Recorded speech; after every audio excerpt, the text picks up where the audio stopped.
आता तुम्ही कृपावंत,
पंढरीनाथ महाराज आणि महेश महाराज.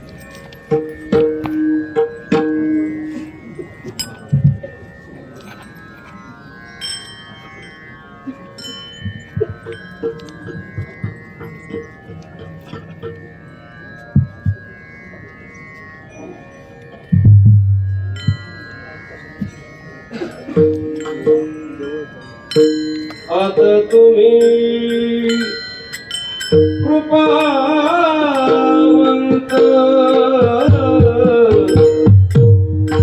आता तुम्ही कृपावंत,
आता तुम्ही कृपावंत, आता तुम्ही कृपावंत, साधू संत जीवलग, गोमटे ते करा माझे, भार ओझे तुम्हासी. वंचिले ते पायापासी, वंचिले ते पायापासी, नाही यासी वेगळे, गोमटे ते करा माझे, भार ओझे तुम्हासी. तुका म्हणे सोडिल्या गाठी, तुका म्हणे सोडिल्या गाठी, दिली मिठी पायासी, गोमटे ते करा माझे, भार ओझे तुम्हासी.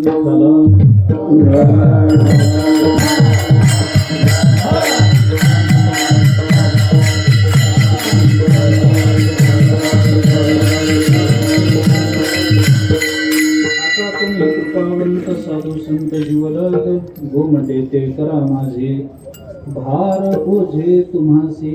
जगद्गुरु संत श्रेष्ठ श्री तुकाराम महाराज यांचा अत्यंत प्रसिद्ध, अत्यंत महत्वाचा असा अभंग आहे. या अभंगामधून तुकोबारांनी संतांच्या चरणाजवळ आपल्या अंतःकरणाचं मागणं मागितलंय, पण मागणीची भाषा सरधोपट आहे. गोमटे ते करा माझे, माझं गोमट करा, अशी भाषा तुकोबाराय प्रस्तुत अभंगामधून संतांच्या चरणाजवळ ते मागणं मागतात अशी भाषा वापरतात.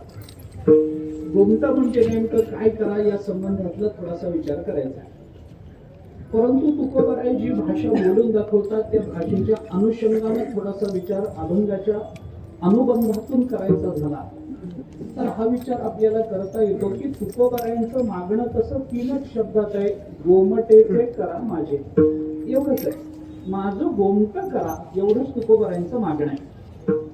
पण आपल्या मागणीचा विषय कोणता आहे यावरून आपला अधिकार सिद्ध होत असतो. आमच्या मागणीचे विषय काय असतात, आम्ही काय पद्धतीचं मागणं मागतो ते भगवंताजवळ असेल अथवा संतांजवळ असेल, आमच्या मागणीचा विषय काय आहे याच्यावरून मागणार याचा अधिकार काय आहे हे सिद्ध होत असतं. माणसाने मागावं, निदान मागताना तरी मोकळं मागावं. माणसं मागतानाही इतके कृपण असतात की त्यांच्या संकुचित मनोवृत्तीचा लगेचच परिचय त्यांच्या मागणीच्या विषयावरून आणि स्वरूपावरून होत असतो. मोठी माणसं भेटली त्यांना मागावं, चांगलं मागावं, व्यापक मागावं, परिपूर्ण मागावं. एकतर मागू नये, अगदी खरं सांगायचं झालं तर माणसाने मागू नये, पण मागायचं झालं तर असं मागावं की पुन्हा मागण्याची पाळी येऊ नये. विठ्ठला विठ्ठला.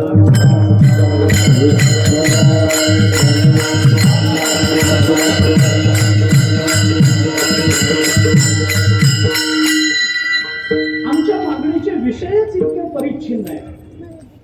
आमच्या मागणीचे विषयच इतके सांसारिक आहेत, आमच्या मागणीचे विषयच इतके दुःखकारक आहेत की या मागणीला मागणी म्हणण्यामध्ये आमची जीवदशा सिद्ध होते, आमची साधक दशा सुद्धा या मागणीच्या विषयातून आम्हाला सिद्ध करता येईल. म्हणून सुरुवातीला बोललो की मागणीचा विषय काय आहे याच्यावरून मागणाऱ्याचा अधिकार कळतो.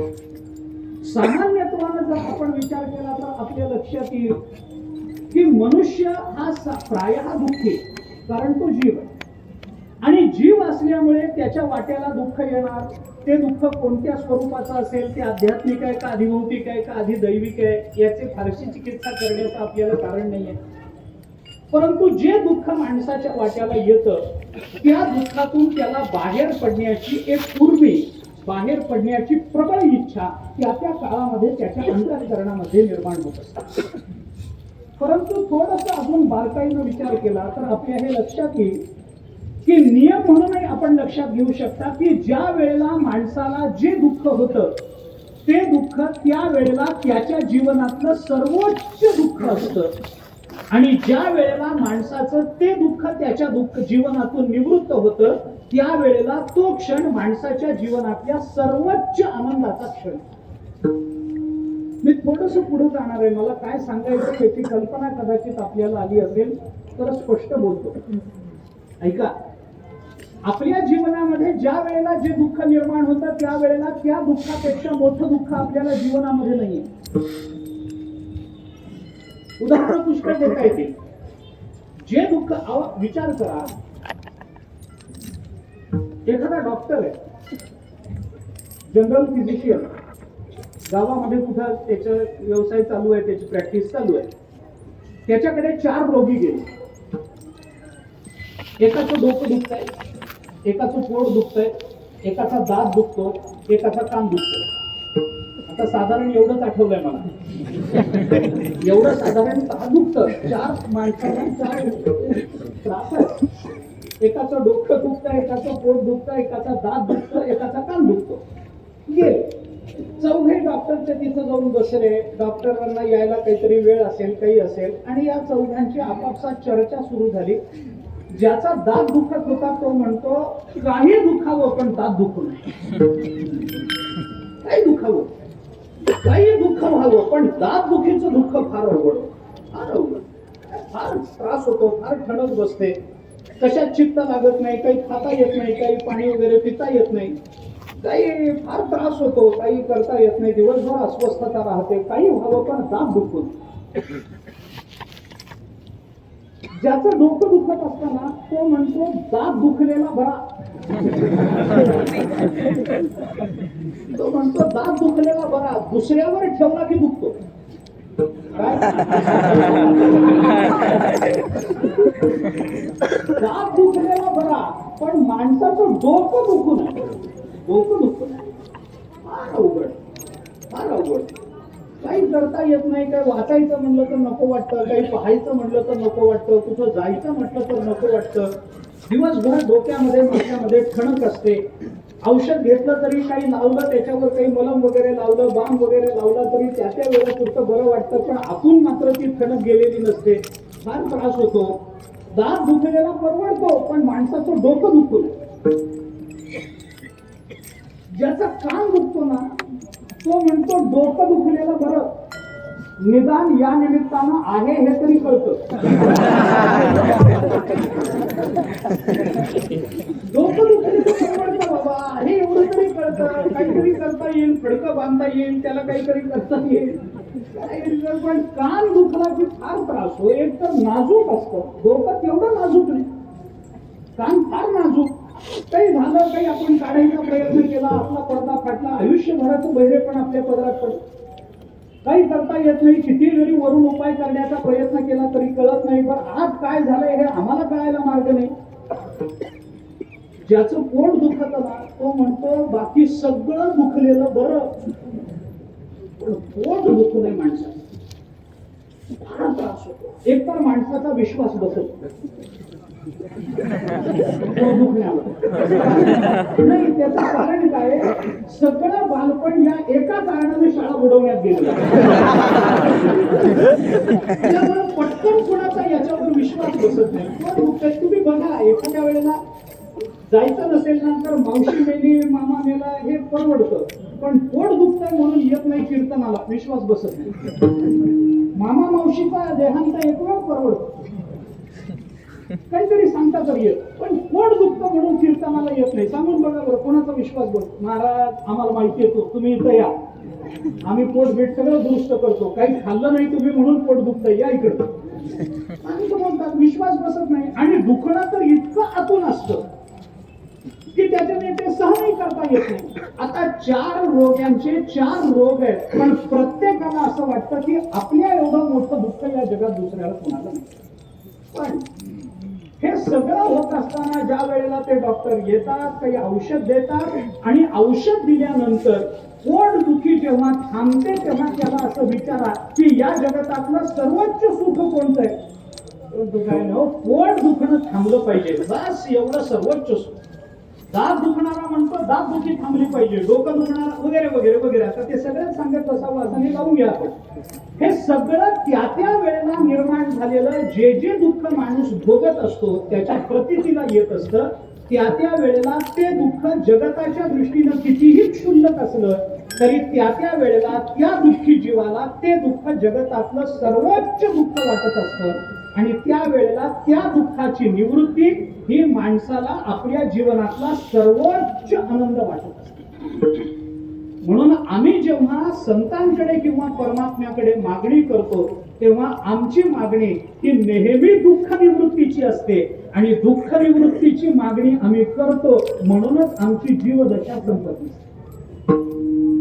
संतांकडे आणि परमात्म्याकडे दुःख निवृत्तीची अपेक्षा करू नये. माणसाने अपेक्षा करावी की आनंदाबाबतीची करावी.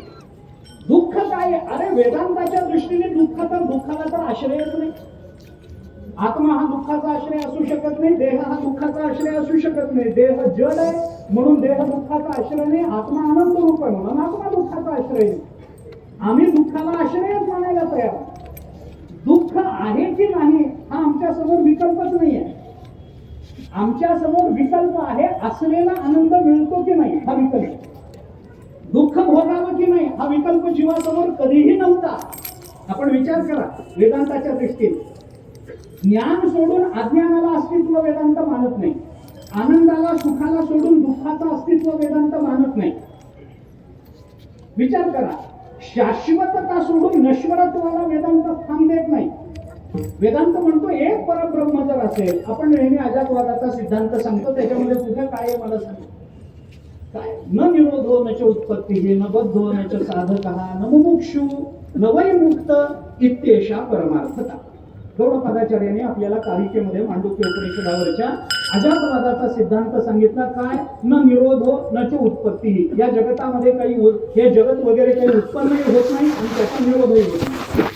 न बद्धो, या जगतामध्ये कोणी बद्ध नाही. न साधकः, या जगतामध्ये कोणी साधक नाही. न मुमुक्षु, या जगतामध्ये कोणी मुक्त नाही. न मुमुक्षु नाही. न वै मुक्त, या जगतामध्ये कोणी मुक्त नाही. अरे मग आहे काय या जगतामध्ये? एक परब्रह्म आहे, बस संपलं. याच्या पलीकडे दुसरं काही नाही.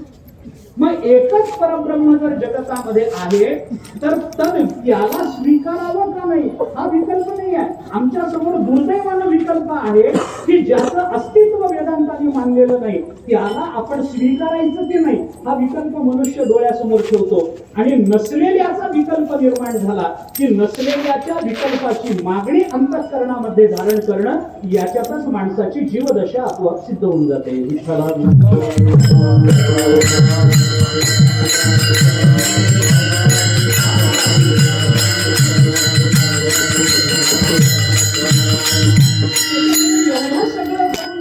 एखादा जीव परमात्म्यासमोर जाऊन उभा राहील, संतांसमोर जाऊन उभा राहील, त्या वेळेला त्याला जर ज्ञानोबाराय तुकोबारायने भगवंतानी म्हटलं माग बाबा तुला काय मागायचंय, त्याचं मागणं एकच असतं, बाकी आम्हाला काही नको, वाढावे संतान, गृही व्हावे धनधान्य, याच्या पलीकडे आमची झेपच गेली नाही.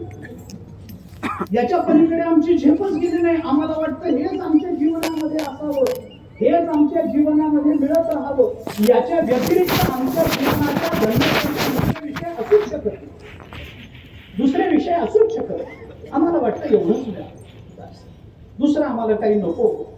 आमच्या घरी धनधान्य असावं, आमच्या घरी संपत्ती असावी, आमच्या घरी सत्ता यावी, आमच्या घरी संतती असावी, आमच्या घरी ऐश्वर्य यावं, आमच्या घरी आयुष्य यावं, आमचा देह पडू नये, वगैरे वगैरे वगैरे. याच्या पलीकडे माणसाची धाव जर जात नसेल तर याच्या पलीकडे जीव मागू शकत नाही. का मागू शकत नाही त्याचं तिथंच उत्तर आहे. एकच वाक्य सांगतो, जीव याच्या पलीकडे दुसरा मागू शकत नाही, कारण तो जीव आहे म्हणून.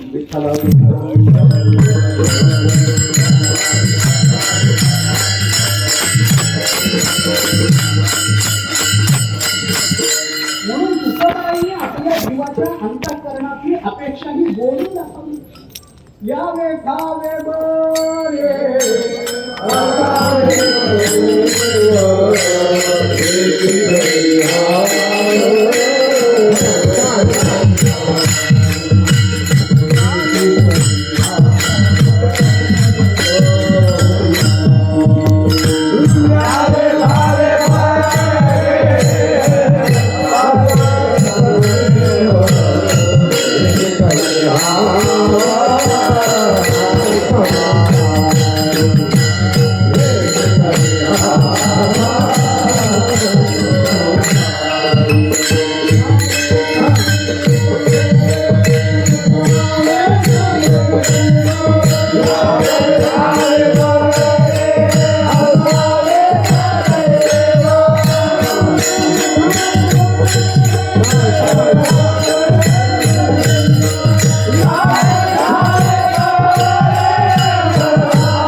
यावे खावे बरे असावे सदैव, एवढीच आवड.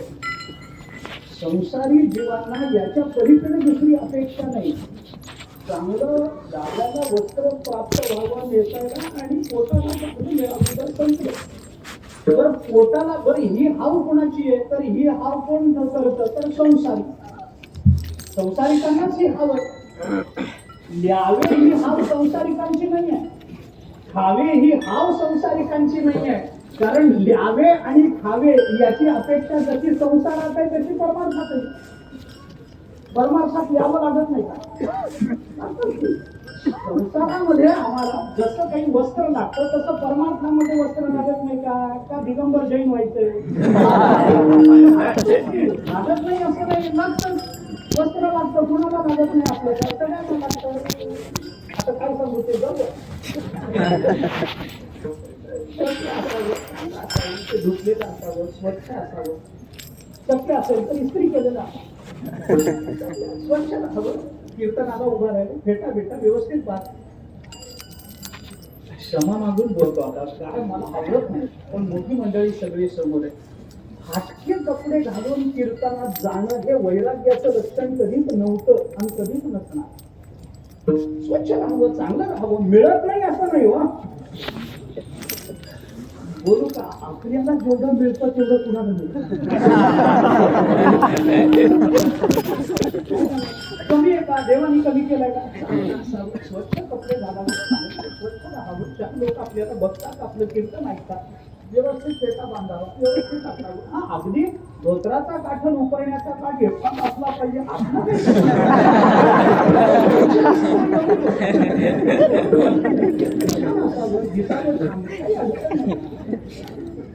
तसं खायलाही चांगलं खावं, काय वाईट काय त्याच्यामध्ये. यावे खावे कोणाला नको, परमार्थामध्ये खावं लागत नाही. काय खाल्ल्याशिवाय हरिपाठात नाचणं होतं काय? खाल्ल्याशिवाय कीर्तन होतं काय? खाल्ल्याशिवाय कीर्तन होत नाही. पण तुकोबारांनी तर म्हटले ते कीर्तन करावे. म्हणून मग माणसं हुशार आहेत, आधी खाऊन घेतात तर मग कीर्तन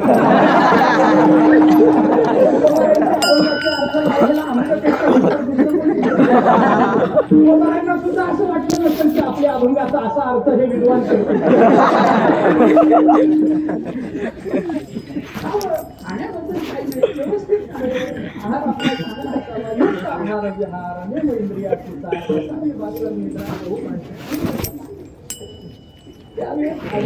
याच्यात अडचण नाही. संसार याच्यात अडकत नाही. यावे आणि खावे याच्यात संसार अडकत नाही. संसाराचा प्रारंभ हे सदैव बरे असावे इथं संसाराचा प्रारंभ आहे. यावे खावे याच्यात संसार नाही. यावं तर संसारातही लागतं, परमार्थातही लागतं. परमार्थात यावंही लागतं, खावंही लागतं. म्हणून खाणारा कपडे धारण, चांगले कपडे धारण करणारा पारमार्थिक नसतो असं नाही, तोही पारमार्थिक असू शकतो. पण संसाराचा प्रारंभ नेमका कुठे आहे? यावे खावेमध्ये संसार नाही, ते सदैव बरे असावे. हा जो अट्टहास आहे ना, मी विनोद म्हणून सांगतो अनेक वेळेला की एखाद्या माणसाच्या प्रारब्धामध्ये जर एखाद्या दिवशी जेवण नसेल आणि जर त्याला बशी भरून पोहेच त्या दिवशी त्याच्या प्रारब्धाने मिळणार असतील तर दिवसभर त्याने किती कीर्तन करू दे, प्रारब्ध बदलत त्याला बशीभर पोहेच मिळेल. रात्री गेला घरातल्या मायमाऊलीनं सांगितलं, महाराज सगळं अन्न संपलंय हो, एक बशीभर पोहे घ्या बाबा, आता तेवढे घ्या. 2-3 कीर्तनं झाली, भूक लागली, घ्या बशीभर पोहे. तर पोहे तिने बशीभर पोहे आणून दिले आणि आपण खाल्ले, याच्यात संसार नाही. बशीभर पोहे हातात आल्यावर थोडं लिंबू आहे का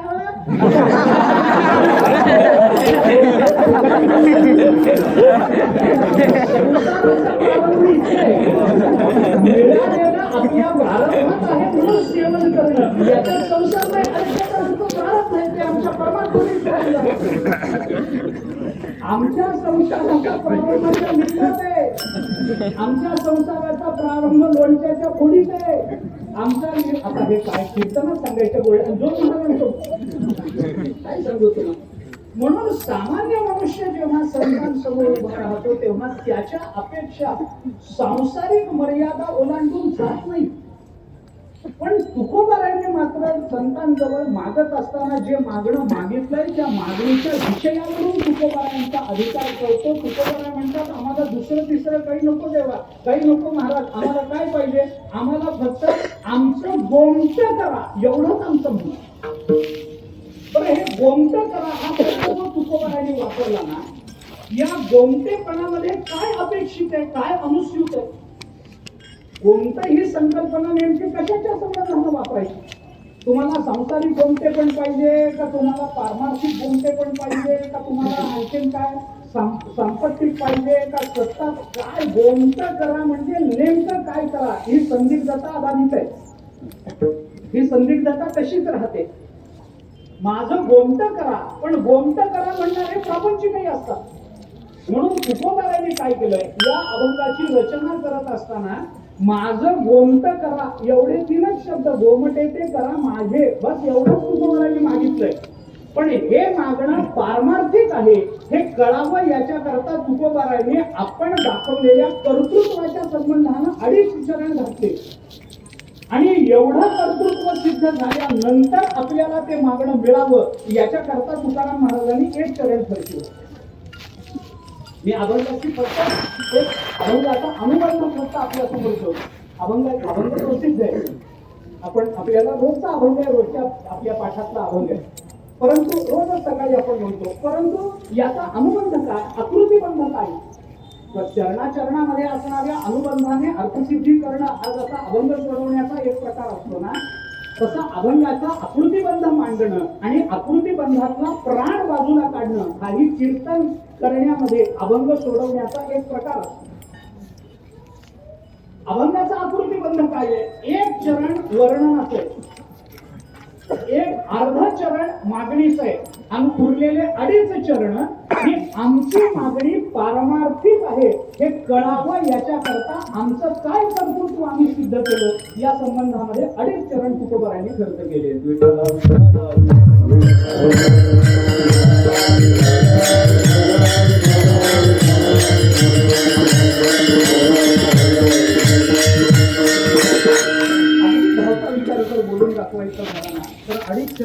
होते त्याच्यातलं अर्ध चरण काय, हार ओझे तुम्हासी, हे अर्ध चरण.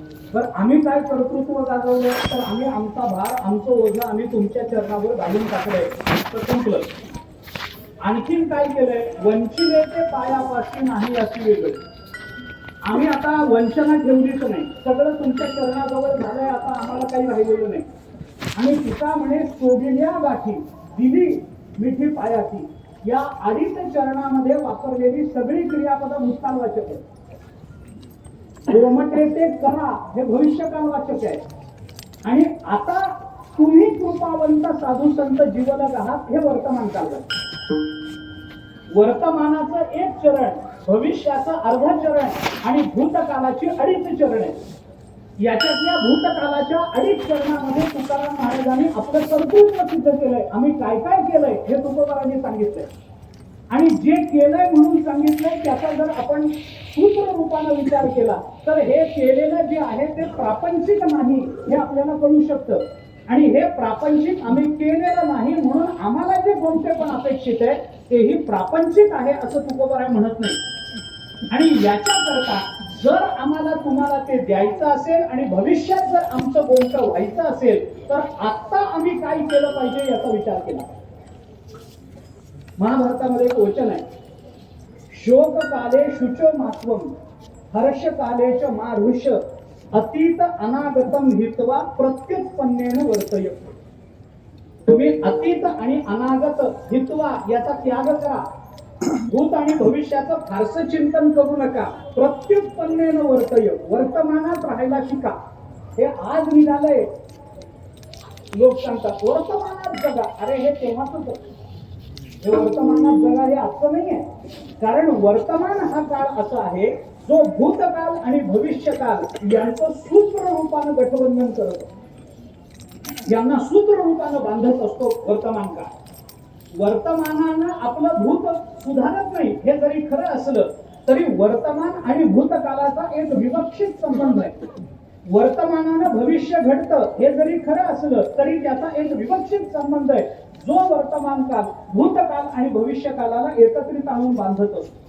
आम्ही काय केलंय, आम्हाला काय मिळवायचंय म्हणून आज काय, या तीन गोष्टीचा विचार जर करायचा झाला तर पहिलं चरण वर्तमानाचं आहे, दुसरं अर्ध चरण भविष्याचं आहे आणि उरलेली अडीच चरण भूतकालाची आहेत. आम्ही केलं काय आमच्या जीवनात, तुकोबाराय जे बोलून दाखवतात ते वेगळं आहे. आम्ही आमच्या जीवनामध्ये काय केलं, आमचा भूतकालाचं, आम्ही आमच्या जीवनामध्ये काय केलं, आमच्या भूतकालाचं स्मरण जर आम्ही केलं तर आमच्या मागणीचे विषय आम्हाला कळतात. आम्ही काय केलं, नाही ऐकले गाईले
काय केलं, नाही ऐकिले गाईले गीत धरिलीला सांगितले हे नावडे पुराण रैतले संत. मग केलं काय?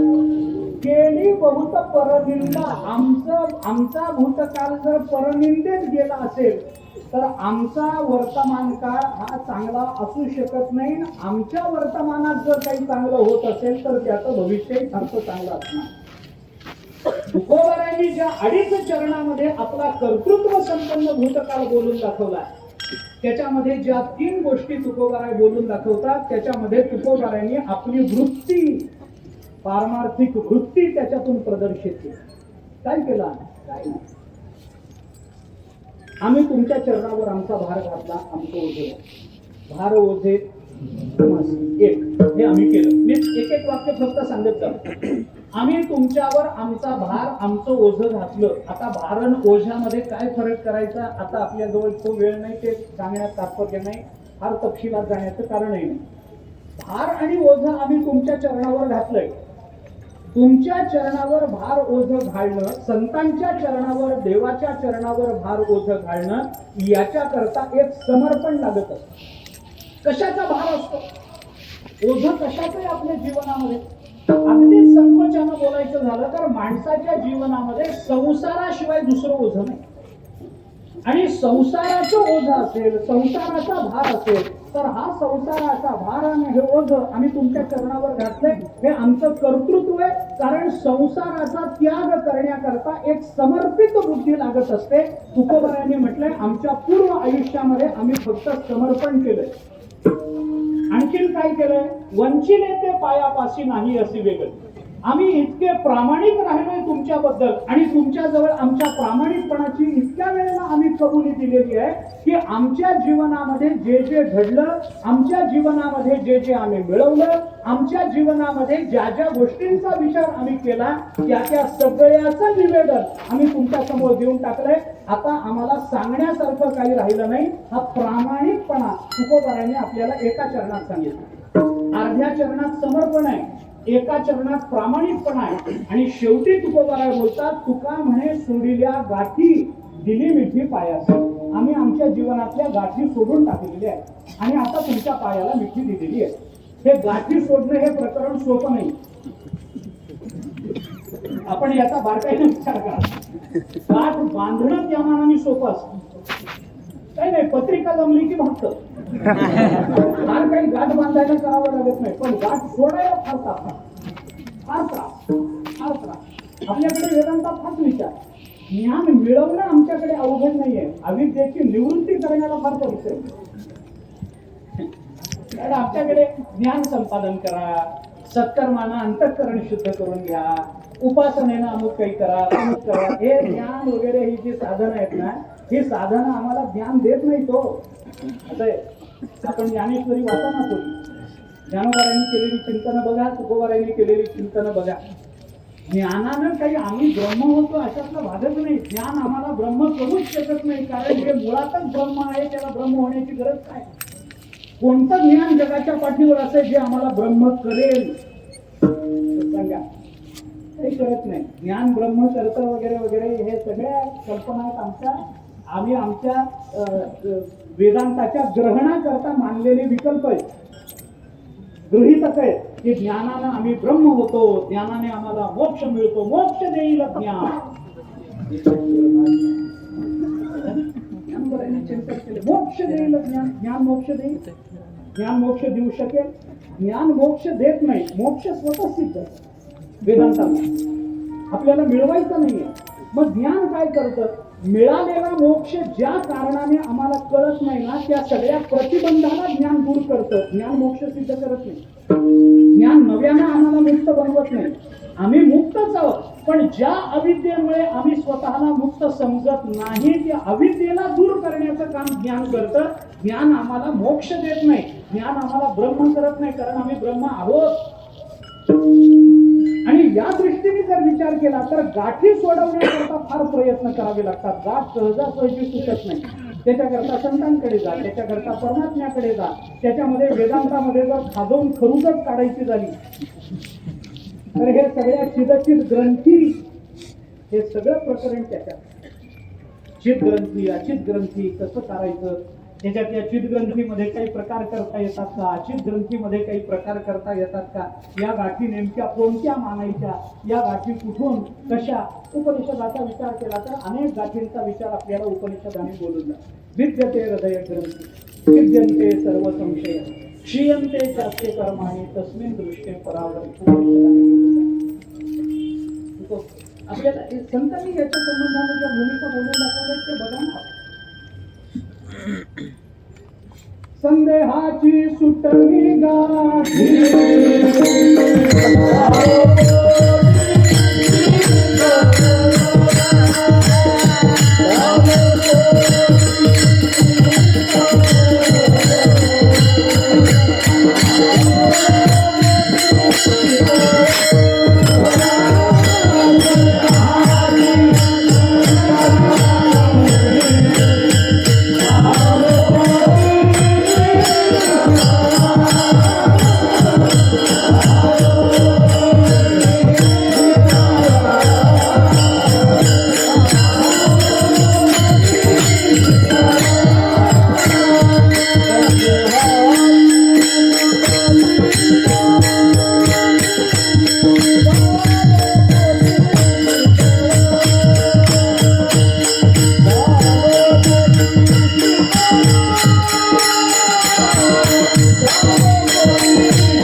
संत भेटी पायी विद्ये पडतो संदेहाची सुटली गाठी झालो होती संदेहाची संदेहाच्या काय जे काही पाठ असतील ते पण सहसा संदेहाची माझ्या तरी वाचनात आहे संदेहाचंही आहे म्हणजे असं नाही. कारण काय आहे या गाठीमध्ये बरेच भेद आहेत. गाठी संदेहाची एक गाठ नाही, संदेहाच्या अनेक गाठी.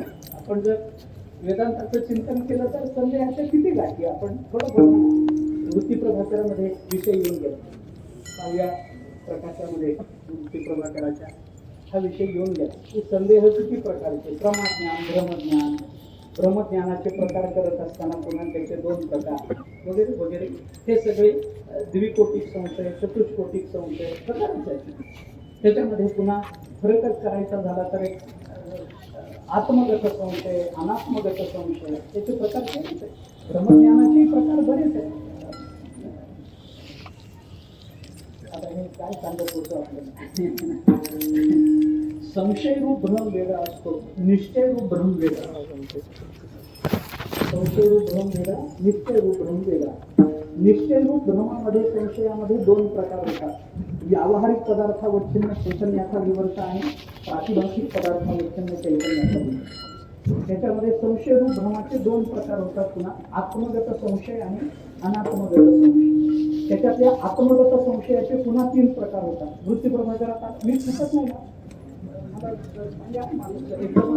मी बघून आलो नाही हा विषय, त्यामुळे एकदम उपस्थित होईल न होईल मला माहिती नाही. आत्मगत संशयाचे पुन्हा 3 प्रकार होतात. त्वंपद गोचर संशय, तत्पद गोचर संशय आणि तत्पदार्थ अभिन्नत्व गोचर संशय असे 3 प्रकार. मग हे त्वंपद गोचर संशय, तत्पद गोचर म्हणजे तत्वमसी महावाक्याच्या संबंधाने निर्माण झालेले संशय. त्वंपद गोचर, तत्पद गोचर आणि तत्पदार्थ अभिन्नत्व गोचर असे जे 3 संशय आहेत. या 3 संशयाचा विचार केला तर संशयाची एक गाठ झाली का या 3 झाल्या? 3 जर झाल्या असल्या तर संदेहाच्या सुटल्या गाठ. पण संदेहाची म्हटलं की एक अविद्येची गाठ मानली की सगळं होऊन जातं, बाकी काही मानायचं कारण राहत नाही. तरती शोकम तरती पापमानम गुहा ग्रंथीभ्यः विमुक्तो अमृतो भवति. उपनिषदांनी चिंतन करताना आपल्याला असं सांगितलं की तरती शोकम तरती पापमानम गुहा ग्रंथीभ्यः. हे गुहेमध्ये असणारी जी ग्रंथी आहे ना, या ग्रंथीलाच अविद्या ग्रंथी म्हणतात.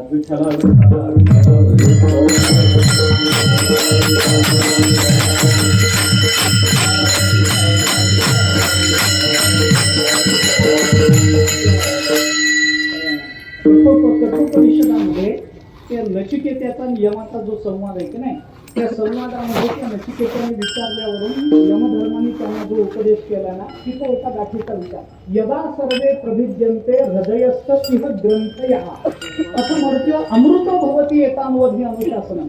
हे कठोपनिषदामध्ये आहे. त्यांनी सांगितलं, अरे ही आपली गाठी. यदा सर्वे प्रभिद्यन्ते हृदयस्थ इह ग्रंथया. मग ही ग्रंथी कोणती आहे? त्याच्यावर भाष्य करताना जगद्गुरु शंकराचार्यांनी ही ग्रंथी दुसरी कोणती नसून कामाची ग्रंथी. एकदा काम संपला की मग आता विमुक्त अमृत भवती, आता मर्त्य अमृत भवती, मर्त्य असणारा अमृत स्वरूपाला प्राप्त होतात. याचा हा सगळा तत्वनिषेधाचा विचार बघितला तर तिथेही ग्रंथीचा विचार नाही. आपण अनेक वेळेला सांगतो आता आहार शुद्ध, सत्वशुद्ध ध्रुवा स्मृती स्मृतिलंबे सर्व ग्रंथीना विप्रो. सर्व ग्रंथीना, ज्या अर्थी तिथं सर्व असा शब्द वापरलाय ग्रंथीला, त्या अर्थी ती ग्रंथी एक नसेल, अनेक जर असतील तर संदेह हात्या म्हणायलाही हरकत नाही. सर्व सगळ्या असा शब्द आपल्याला असं कशा करता मी हे सांगितलं माहितीये का? हे मला माहिती होतं म्हणून नाही.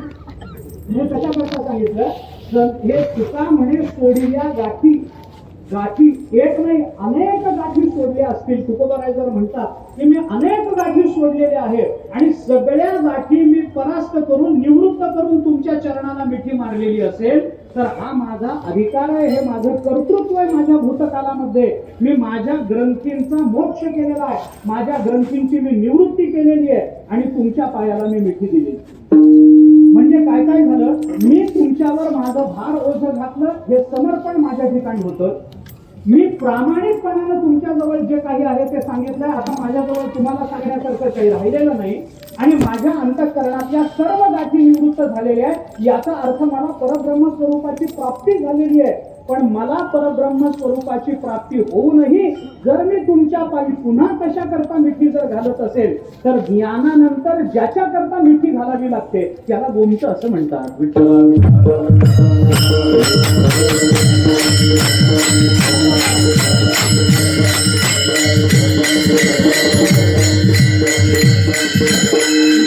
काय झालं, एक ज्ञानाची भूमिका आली आणि दुसरी भूमिका आली की मी तुमच्या पायी मिठी घातलेली आहे. म्हणजे माझ्या जीवनाचा माझे जीवन मी आता तुमच्या चरणावर घालून टाकलेलं आहे. आता माझा भार घातला तसं मी सुद्धा पूर्ण समर्पित झालो. या चार गोष्टी तुकोबाराय जर बोलत असतील तर गंमत अशी असते, एक नियम जगाचा आपण बघा, एक नियम सामान्यत्वानं सांगून जातो की माणसाला ज्या पदार्थाची अपेक्षा ज्या व्यक्तीकडून असते त्या व्यक्तीला तो अपेक्षित असणाऱ्या विषयाच्या अनुषंगानं विशेषणाची योजना करत असतो. ऐका, मी काय सांगतो, पुन्हा एकदा सांगतो ऐका.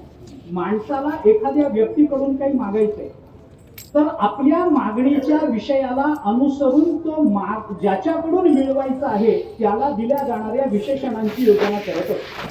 मी उदाहरण सांगतो तुम्हाला, एक फार लांबवायचे काही कारण नाही, फार महत्वाचा अलौकिक असा सिद्धांत आहे, अशातलाही भाग नाही, सोपा विचार आपण करून बघू. गंमत काय, एखादा भिकारी तो मंदिराच्या दारामध्ये बसला, कुणीतरी एखादा श्रीमंत मनुष्य मंदिरामध्ये दर्शनाला गेला आणि दर्शन करून परत येताना काही दान आपल्याकडून घडावं म्हणून त्यांनी त्या भिकाऱ्याच्या ताटलीमध्ये हातामध्ये एक 100 रुपयाची नोट ठेवली. भिकाऱ्याला 100 रुपये खूप मिळाले त्या दिवशी. 10-5 रुपये मिळवणारा भिकारी एकदम 100 रुपये पदरात पडले, हातात पडले. त्याने वर बघितलं, काय माणूस आहे, एकदम 100 रुपये देतो, एकदम खिशात हात घालताना 100 रुपये. पण दुसऱ्या मुलाला भिकाऱ्याला, माझ्या भिकाऱ्याला एकदम 100 रुपये दिले. म्हणतो हो आपण तर कर्णाचे अवतार आहात. तो त्याला कर्णच नाही. कारण का, ज्याच्याकडून मिळवायचं आहे त्याला अपेक्षित विषयाला अनुसरून विशेषण योजावं लागत असतं. एखादा मनुष्य रोग झाला म्हणून वैद्याकडे डॉक्टरकडे गेला, डॉक्टरने त्याला औषध दिलं. एकाच औषधामध्ये एकाच पुडीमध्ये त्याचा रोग गेला, त्याला आराम पडला, त्याला एकदम चांगलं वाटलं, स्फूर्ती आली, सगळं आनंददायी ठरलं, एकदम छान वाटलं. आणि मग तो डॉक्टरकडे गेला आणि डॉक्टरला असं म्हणतो का, डॉक्टर तुम्ही कर्णाचे अवतार आहात. असं म्हणे का, तुम्ही मला औषध दिलं असं म्हणणार नाही. तो म्हणतो डॉक्टर आपण तर धन्वंतरीचे अवतार आहात. म्हणेल की नाही? म्हणजे औषधाची अपेक्षा असेल तर विशेषण धन्वंतरी आहे. संपत्तीची अपेक्षा असेल तर विशेषण करण आहे. तारखेची अपेक्षा असेल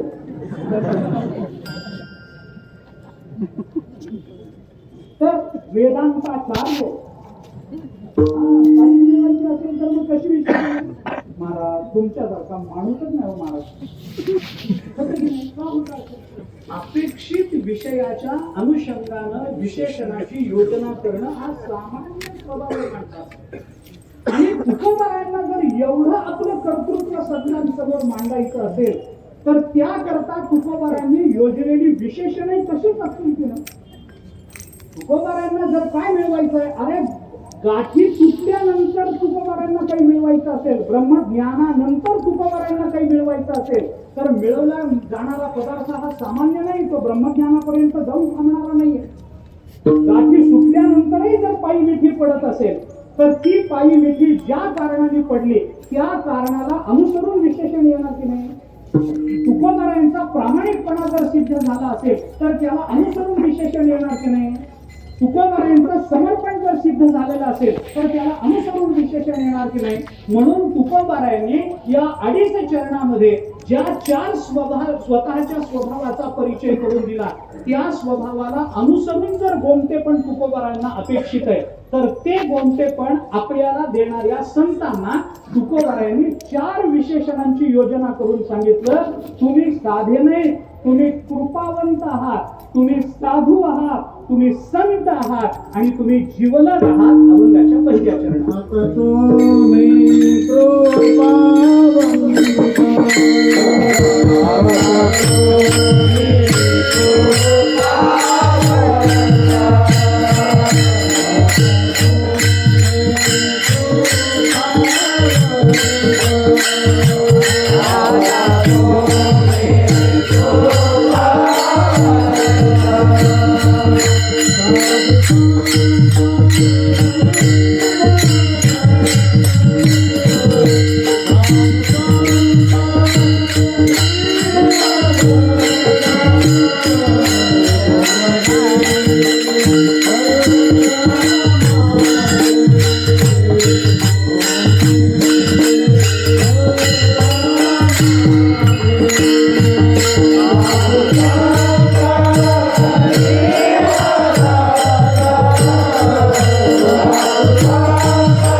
साधू संत जीवलग 4 विशेषणांची योजना.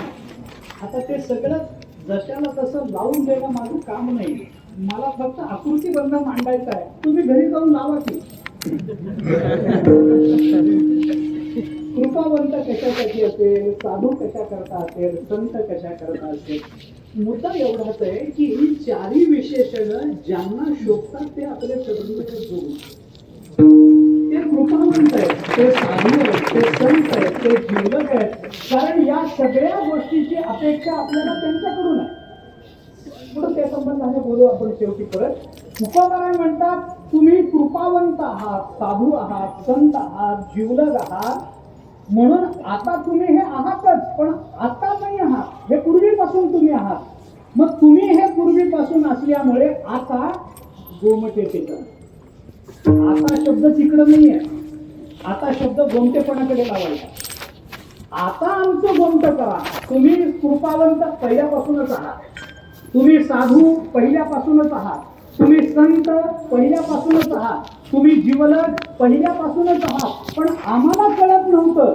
आता आमच्या कर्तृत्वानं आम्हाला हे कळालंय की तुम्ही हे सगळं आहात. मग आता काय? आता काही नाही. आता गोमटे ते करा ना. आता माझं गोमटं करा. का करा? कारण मी एवढं कर्तृत्व सिद्ध केलं. एक, कारण मी या कर्तृत्वानं तुम्हाला विशेषण दिलेले. दोन, आणि म्हणून तुम्ही आता आमचं गोमटं केलं पाहिजे. कारण एवढं कर्तृत्व गाजवल्याशिवाय गोमटेपणाचा अर्थ कळतही नाही आणि गोमटेपणाची अपेक्षाही करता येत नाही. याच्याकरता आम्हाला प्रामाणिकपणा पाहिजे, याच्याकरता आम्हाला समर्पण पाहिजे, याच्याकरता आम्हाला अनन्यता पाहिजे, याच्याकरता आम्हाला ज्ञान पाहिजे. ज्ञान, अनन्यता, समर्पण, प्रामाणिकता या 4 गोष्टी जर आमच्या जीवनामध्ये आल्या, आमच्या कर्तृत्वानं जर आम्ही हे मिळवू शकलो, तरच आम्हाला देवाजवळ गोमटं करा, संतांजवळ गोमटं करा असं मागणं मागता येतं. पण एक शंका फक्त सांगतो, उत्तर द्यायला वेळ नाही, फक्त शंका सांगून जातो. जर प्रामाणिकता, ज्ञान, समर्पण आणि अनन्यता हे जर आपल्या जीवनामध्ये आपल्याला मिळालेलंच असेल, तर याच्यापेक्षा गोमटं काय वेगळं असेल? याच्यापेक्षा गोमटं काय? अनन्यता हे गोमटे पण नाही का? प्रामाणिकता, सत्यप्रतिज्ञता हे गोमटे पण नाही का? समर्पण गोमटे पण नाही का?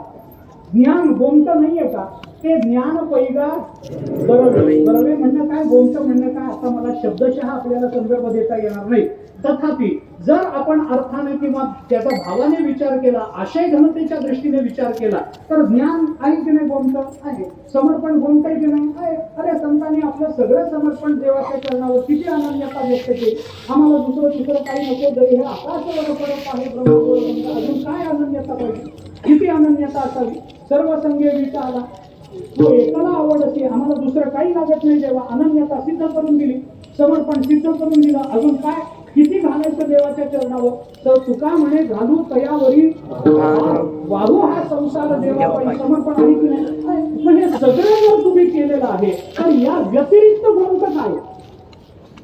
पण हे सगळं असून जर या व्यतिरिक्त गोमटं काही असेल, तरच तुकोबारा गोमटेपणाची अपेक्षा करते. आणि ज्या अर्थी तुकोबारा एवढं सगळं कर्तृत्व सिद्ध करून गोमटेपणाची अपेक्षा करतात, त्या अर्थी गोमटं म्हणजे काय याचा थोडासा विचार केला पाहिजे. तुकोबारांच्या दृष्टीनं गोमटं करा म्हणजे नेमकं काय करा या संदर्भातला थोडासा विचार मला बोलून जायचा आहे. थोडासा विचार सांगतो.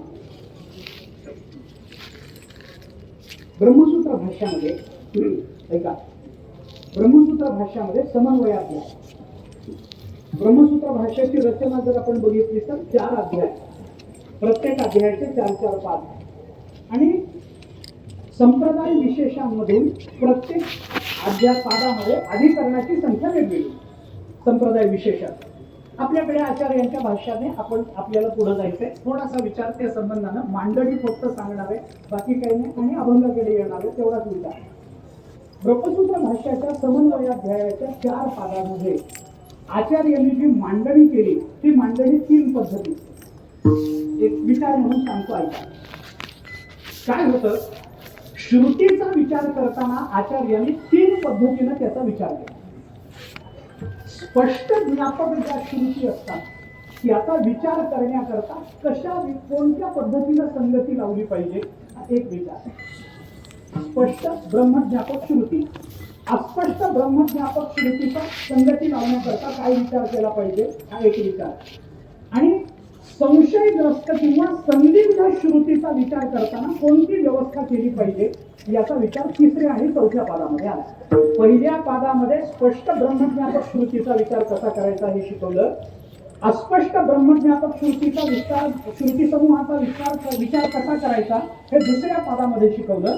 आणि संदिग्ध श्रुतीचा विचार करताना कसा करायचा हे 3ऱ्या आणि 4थ्या पादामध्ये आचार्यांनी मांडून दिले. आपण समन्वयाध्याय जर बघितला तर आपल्याला ते कळेल. आता मला ते सगळं उदाहरण त्याच्यातली द्यायचं नाही, मी आपल्याला तुकोबारांच्या अभंगातून उदाहरण देतो. स्पष्ट ज्ञापक ब्रह्मज्ञापक श्रुतीचा विचार करताना शब्द विचाराला प्राधान्य. एका वाक्यात सांगतो. स्पष्ट ब्रह्मज्ञातक श्रुती समूहाचा विचार करत असताना शब्दाला प्राधान्य द्यावं लागतं. अस्पष्ट ब्रह्मज्ञापक श्रुती समूहाचा विचार करत असताना शब्दाबरोबर प्रकरण बघावं लागतं. आणि संदिग्ध आणि संशयग्रस्त श्रुती समूहाचा विचार करत असताना शब्द, प्रकरण आणि मागचे पुढचे संदर्भ बघून अर्थ करावा लागतो. तर त्याचा समन्वय आपल्याला साधता येतो. हे ब्रह्मसूत्र भाष्यामध्ये आचार्यांनी दाखवून दिलेले आहे.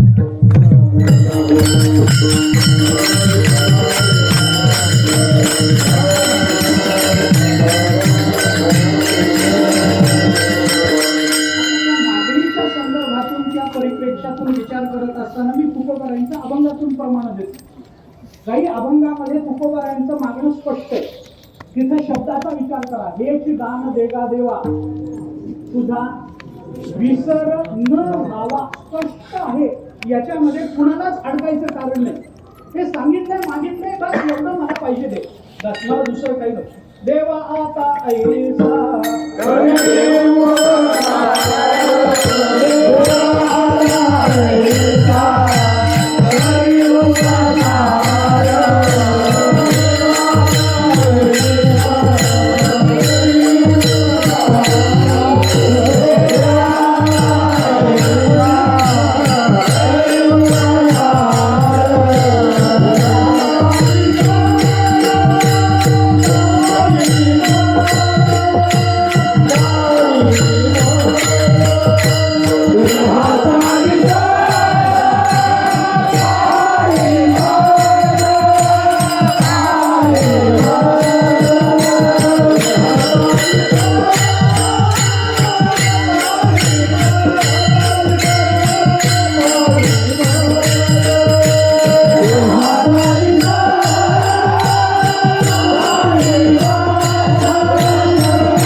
याच्यामध्ये कुणाच्या अंतःकरणात संशय निर्माण व्हायला जागाच नाही. देह पाडायचा, आता देहाचा विसर पाडायचा. शब्द स्पष्ट आहेत ना. देह पाडी माझा म्हटलं नाही, देह पाडी माझा म्हटलं असतं तर संशय निर्माण झाला असता. तुकोबाराय असं कसं म्हणता, असं कसं म्हणता? अरे एकीकडे आपला देह टिकला पाहिजे, आपला जीव राखला पाहिजे, याच्याकरता शास्त्र आपल्याला विचार सांगतं. जगत प्रहे आस्पद एक सार्वभौम पद न मरणे निर्विवाद जगा पडिये, हे ज्ञानोबाराय बोलतात. आणि दुसरीकडे देहपाठ असा असतो गोष्ट वेगळी. पण तुकोबारायांनी स्पष्ट सांगितलंय, माझा देह पाडू नकोस, देहाचा विसर माझा गेला पाहिजे, देहाचा विसर पडला पाहिजे. बाकी मला दुसरं काही मागायचं नाही. स्पष्ट श्रुती आहे, स्पष्ट बोलणं आहे तुकोबारायांचं. याच्यामध्ये संदिग्धता काय? काही ठिकाणी तुकोबारायांचं बोलणं अस्पष्ट. एक आहे थोडी दोघांमानता शिल्लक राहते. आता तुझं कळेल ते तरी तारी मारे, जवळी अथवा दुरी झाली, संसारी अथवा नको. काही करा, तुम्हाला जे पाहिजे ते करा. देवा आम्ही काही तक्रारच करणार नाही. तुला करायचं ते कर. कळेल. आता देवाला कळेल तुला कळेल ते कर. कळेल ते म्हणजे तुला वाटेल ते कर. आता तुला वाटेल ते कर देवा. जर मला मारायचं असलं मार, नाही तर जगव, काही फरक पडत नाही. कारण काय आहे, ही संदिग्ध श्रुती ही थोडीशी दोघांना अस्पष्ट श्रुती झाली. तुकोबा अस्पष्ट श्रुती समोर याच्यामध्ये अस्पष्टता नेमकं काय करू सांगा. तुला जे पाहिजे ते कर. आई सांगते मुलाला, आता बघ बाबा, तुला खेळायचं तर खेळ, नाही तर अभ्यास कर. कोणाला कळलं पाहिजे की नाही? देवाला कळलं पाहिजे की नाही तुकोबारांना काय म्हणायचं, कळलं पाहिजे ना. ते रहीमजींचा एक श्लोक आहे. रहीमजी म्हणून एक मोठे संत होऊन गेले मुसलमान संप्रदायामध्ये जन्माला, पण भगवान श्रीकृष्णाचे अनन्य उपासक. त्यांचा एक श्लोक, त्यांनी देवाला असं सांगितलंय, अनिता नटवन्मयाम तव पुर श्रीकृष्ण या भूमिका व्योमाकाश कथांबराब्दी वसवत वत्प्रीत येद्यावधी प्रीतम मे यदि ताऊ समीक्ष भगवन तद वांछितम देहि मे नोचेत ब्रूहि कदापि मानय पुनर्मामी दृश्यम भूमिका. रहीमजींचा श्लोक. रहीमजींनी देवांना सांगताना असं सांगितलंय, देवा हे जग म्हणजे एक रंगमंच आहे. हे जग म्हणजे एक रंगमंच आहे. या रंगमंचावर आम्ही नट नट्या जीव, आणि या नाटकाचे तुम्ही दिग्दर्शक. परमात्म्याला सांगा, हे सगळं जगताचं नाटक तुमच्या दिग्दर्शनाखाली चालतं देव. मग दिग्दर्शक जी भूमिका देईल ती नटाला साकारावी लागते, नटीला साकारावी लागते. कधी आम्हाला देव पुरुषाची भूमिका देतो, कधी स्त्रीची भूमिका देतो, कधी जडाची देतो, कधी चेतनाची देतो, कधी झाडाची देतो, कधी पशुपक्ष्याची देतो. आमचं जसं कर्म असेल तशी भूमिका आपल्याला मिळत जाते. त्या भूमिकेविषयी तक्रार केली का आतापर्यंत? देवानी जन्माला घातल्यानंतर देवाकडे तक्रार चालते का? आपल्याला इथं यायचंच नव्हतं, देवाकडे तक्रार चालते का? जे असेल ते स्वीकारावंच लागते. पशु तर पशु, पक्षी तर पक्षी, साप तर साप, ते तर व्हावं लागतच नाही, आधीपासूनच असतं. हे सगळं जी भूमिका, झाडाची तर झाडाची, झुडपाची तर झुडपाची, तुम्ही आम्हाला जी भूमिका दिली ती भूमिका आम्ही बिना तक्रार पार पाडली देवा. आम्ही तक्रार केली नाही. कधी किती 84 लक्ष वेळेला तुम्ही ज्या ज्या भूमिकेमध्ये आम्हाला घातलं त्या भूमिकेमध्ये जाऊन तुम्ही दिग्दर्शित केलं तसं नाटक या जगताच्या रंगमंचावर आम्ही केलेलं. देवा आता आमचं म्हणणं ऐका. रहीमजी सांगतात, देवा जर आम्ही केलेलं नाटक तुम्हाला आवडलं असेल तर आम्ही म्हणू ते आम्हाला द्या. आणि जर आमचं नाटक तुम्हाला, आमचा अभिनयच तुम्हाला आवडला नसेल तर ह्याच्या पुढे नाटक करायला इथं पाठवत जाऊ नका. आवडला असेल तर आम्ही म्हणतो ते आम्हाला द्या, आणि आवडला नसेल तर ह्याच्या पुढे नाटक करायला इथं पाठवू नका. नाटक करायला इथं पाठवू नका म्हणजे आम्हाला जन्म मरणाच्या फेऱ्यात टाकू नका. आणि जर आवडला असेल तर आम्ही म्हणून ते द्या. आम्हाला तुमच्या चरणाशिवाय दुसरं काय पाहिजे?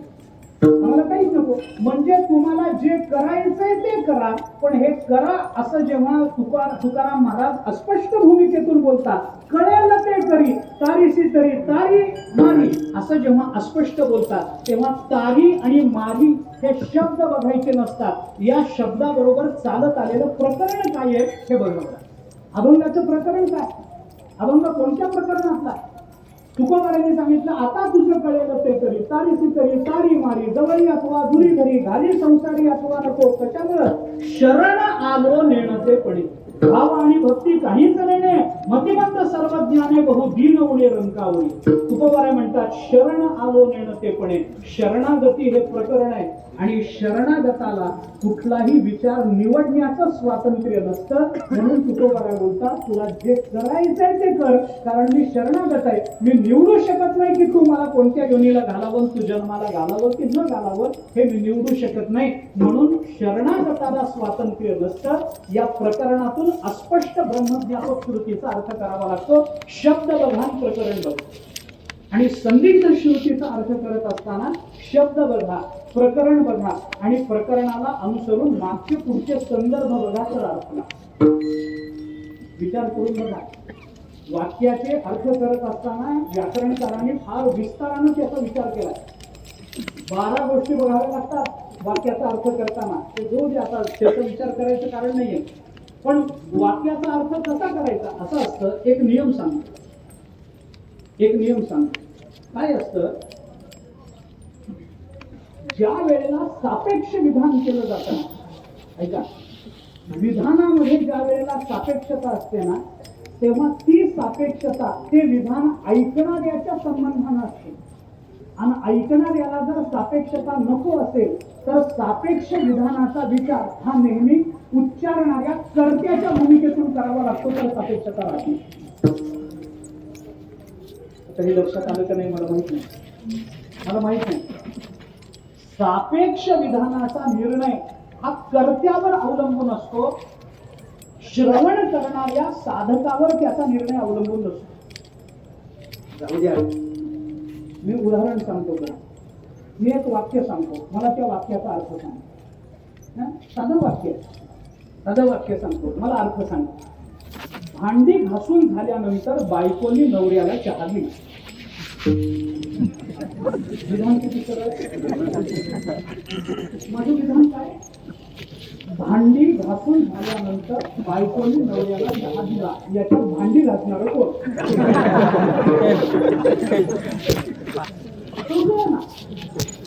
वाक्य काय माझं, भांडी घासून झाल्यानंतर बायकोनी नवऱ्याला चहा दिला. म्हणजे काय, तुमच्या मनात तुमच्या मनात म्हणजे संगीत भाषा जर निर्माण झाली असेल ना, तर उच्चारणारा कर्ता कोण आहे याच्या मनात काय चाललंय त्याच्यावरून त्याचा अर्थ लावावा लागतो. तुम्ही काय अर्थ केला याच्यावर सांगतो, बरोबर आहे ना. माझ्या मनात काय होतं, भांडी घासून झाल्यानंतर बायकोनी नवऱ्याला चहा दिला. भांडी घासणार कोण, बोला की. अनुभव घेतल्यासारखी गप्प काय करतात.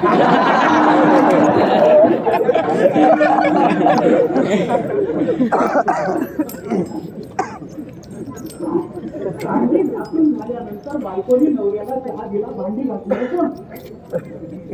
माझ्या मनात काय होतं, नवरा बाहेरून आला, त्यांनी सांगितलं बायकोला अगं चहा करून दे. त्यावेळेला बायको भांडी घासत होती.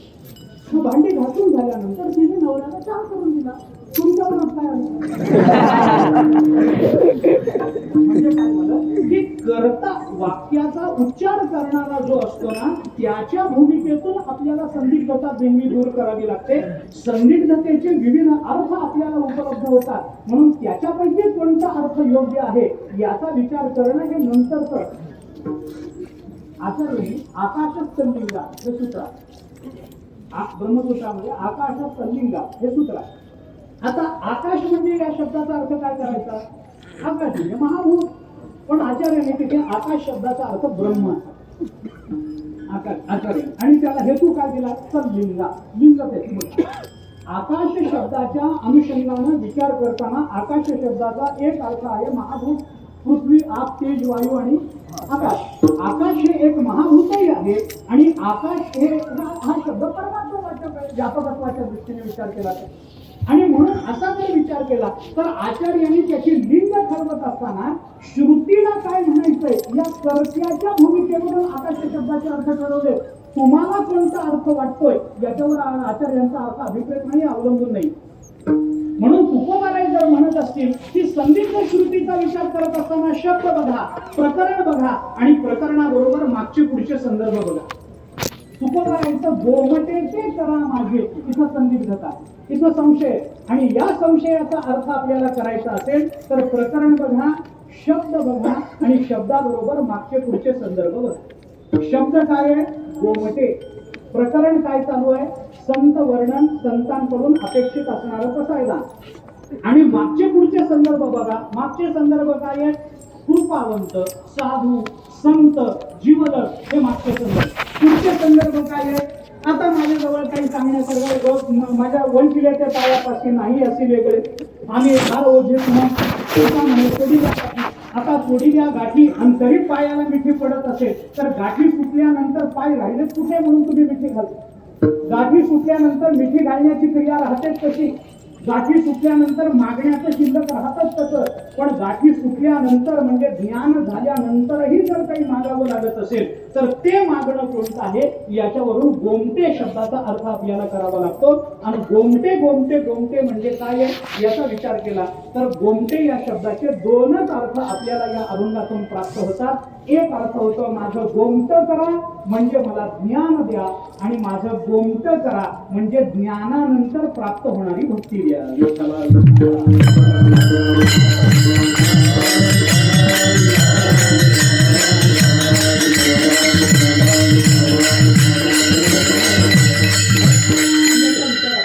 मला आता ते सगळं लावून द्यायला वेळ नाही. कशी संगती लावायची, भक्तीपर संगती कशी, ज्ञानपर संगती कशी, संतांकडे काय मागायचं असतं नेमकं, ज्ञान आणि भक्तीशिवाय इतर काही मागू नये, इतर काही मागू नये. ज्ञान भक्ती वैराग्य याशिवाय इतर गोष्टी करू नयेत हे नाथ महाराजांनी आपल्याला कीर्तनाच्या मर्यादेमध्ये शिकवून ठेवलेलं आहे. भक्ती ज्ञानाविरहित इतर गोष्टी न कराव्या, वैराग्याच्या युक्ती निवडाव्या. तर नाथ महाराजांनी आपल्याला सांगितलंय आपण पाळत नाही हा भाग वेगळा असला तरी आपण आपल्याला काय मागायचंय, ज्ञान मागायचं. आपल्याला काय मागायचं, वैराग्य मागायचं. आपल्याला काय मागायचं, भक्ती मागायची. कधीतरी संतांकडे दुसरं काही मागू नये. आणि याला तुकोबराय गोमट असं म्हणतात. गोमटे ते करा माझे भार ओझे तुम्हासी. आता माझं गोमट करा असं तुकोबराय म्हणतात. पण गोमट म्हणजे काय याचा शास्त्र दृष्टीने आपल्याला विचार करता येतो. अभंगाच्या संदर्भावरून आपल्याला गोमटेपणाची व्याख्या करता येते. पण अभंगाचा सरसकट भाव जर आपण बघितला तर याला गोमट म्हणतात असं तुकोबरायांनी नेमकं कुठं सांगितलं. मी याला गोमट म्हणतो असा अर्थ किंवा अशी व्याख्या तुकोबरायांनी केली नाही. तुकोबरायांनी आपल्याला आधी सांगितलं विशेषणावरून बघा, कृपावंत, साधू, संत, जीवलक, संत कृपावंत. आता तुम्ही दयावंत असं म्हटलं असतं तर फार बिघडलं नसतं. पण तुकोबरायांनी कृपावंत असाच शब्द वापरला, दयावंत असा शब्द वापरला नाही. संतांनी दया केली तर काय बिघडतं, पण ते दोन वेगळे शब्द होते. कृपा वेगळी आहे, दया वेगळी. प्रतिकूलाच्या निवृत्तीला दया म्हणतात, अनुकूलाच्या प्राप्तीला कृपा म्हणतात. असं त्याच्यात फरक करतात. आमच्या जीवनातल्या दुःखाच्या निवृत्तीला जेव्हा निवृत्ती होते, संतांच्या काय कृपेने जेव्हा आमच्या जीवनातल्या दुःखाची निवृत्ती होते तेव्हा संतांनी दाखवलेली दया असते. आणि संतांच्या कृपेने ज्या वेळेला आमच्या जीवनामध्ये आनंदाची प्राप्ती होते त्यावेळेला संतांनी केलेली ती कृपा. रेड्याचं रेडेपण बाधित न करता ज्ञानोबाऱ्यांनी रेड्याला आनंदापर्यंत नेऊन पोहोचवलं. म्हणून होता कृपा तुमची पशु बोले वेद, निर्जीव चाले भिंत महिमा. होता दया तुमची म्हटलं असतं निळोबाऱ्यांनी तर फारसं बिघडलं नसतं. कशामध्ये त्या वृत्तामध्ये फारसं अंतर पडलं नसतं, बिघडलं नसतं. पण तुकोबरायांनी सांगितलं होता कृपा तुमची, होता कृपा तुमची. हा फरक पडतो. म्हणजे भगवंत आता थोडक्या शब्दात भागवताच्या चरित्र दृष्टीने जर सांगायचं झालं तर भगवंतांनी अंबरीशावर केली ती कृपा आणि दुर्वासांना दाखवली ती दया. असा दुर्वासाच्या मागे सुदर्शन लागलं ना, मग सुदर्शनाचा त्रास निवृत्त केला ती दया दाखवली, आणि अंबरीशाला मात्र आनंद दिला म्हणून ती कृपा झाली. आता तुम्ही कृपावंत असा शब्द ज्या वेळेला वापरला जातो त्यावेळेला इथला कृपा शब्द अनुकूलाच्या प्राप्ती करता जर वापरायचा असेल तर आमच्या जीवनामध्ये अनुकूलाची प्राप्ती आपल्या कृपेनं होत असेल तर त्याला आम्ही गोमट म्हणतो. आपण साधू आहात, आपण संत आहात. आता या सगळ्या शब्दाचा विस्तार करायचं कारण नाही. असं भूमी धातू आहे, शत्रू प्रत्यय लागून सिद्ध होतो.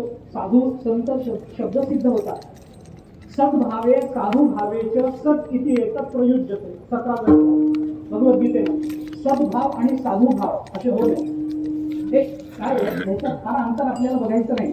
नाथ महाराजांनी एकाच चरणामध्ये या दोन्हीचा निकालच लावून टाकला. नाथ महाराजांनी केले प्रकार.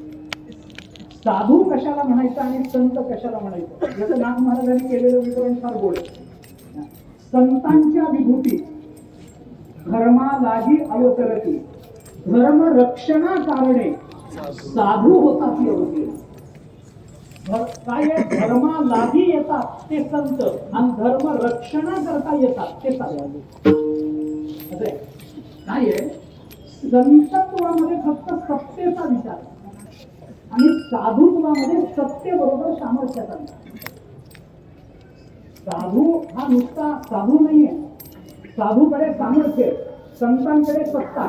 संत शब्द सत्ता वाचक चालेल तर साधू शब्द सामर्थ्य वाचक चालेल. आता अर्थ म्हणजे काही जणांकडे सत्ता आहे आणि काही जणांकडे सामर्थ्य आहे.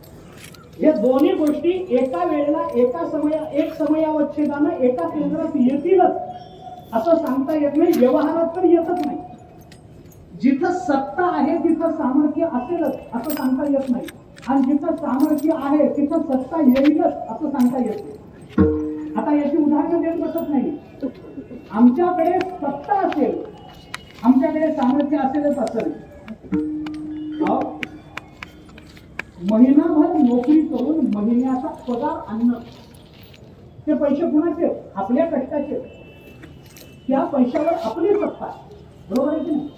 ते पैसा आपला आहे, सत्ता आपली आहे त्याच्यावर. आपण महिनाभर नोकरी केलेली, पण केलेला पगार ज्या वेळेला घरी आणून दिला जातो त्या वेळेला तो कसा खर्च करायचा याचं सामर्थ्य आपल्याकडे का? म्हणजे पैसा मिळवण्याचं सामर्थ्य असेल आपल्याकडे, पण तो पैसा कसा खर्च करायचा याची सत्ता आपल्याकडे नाही. सत्ता तिकडे. मी खरं सांगू का, सत्ता हा शब्दच मुळात स्त्रीलिंगीचा त्याच्यामुळे विचारच करू नका. सत्ता म्हणजे ती स्त्रीलिंगी आहे, सत्ता. त्यामुळे सत्ता आणि सामर्थ्य एकत्र येणं अवघड असतं. संतांच्या ठिकाणी सत्ता येईल, संतांच्या ठिकाणी सामर्थ्य येईल. आता तुम्ही कृपावंत साधू, तुम्ही साधू आहात म्हणजे आम्हाला सामर्थ्य तुमचं या संसाराच्या निराकरणाचं सामर्थ्य आम्हाला प्राप्त होणं याला आम्ही गोमतं समजतो. या संसाराच्या अधिकरणातली सत्ता आम्हाला प्राप्त होणं याला आम्ही गोमतं समजतो. आता हे सगळं सांगत बसण्यात अर्थ नाही. साधू वेगळा असतो, संत वेगळा असतो. आता हे काय आहे थोडस स्पष्ट बोलू एका वाक्यात, आपल्याला संपवायचं. जाता जाता बोलू आपण जोग महाराजांचा फोटो नेहमी पाहतो. जोग महाराजांच्या डोक्यावर जो फेटा आहे ना ते संतत्वाचं प्रतीक आहे आणि जोग महाराजांच्या हातातली जी काठी आहे ना ते साधुत्वाचं प्रतीक आहे.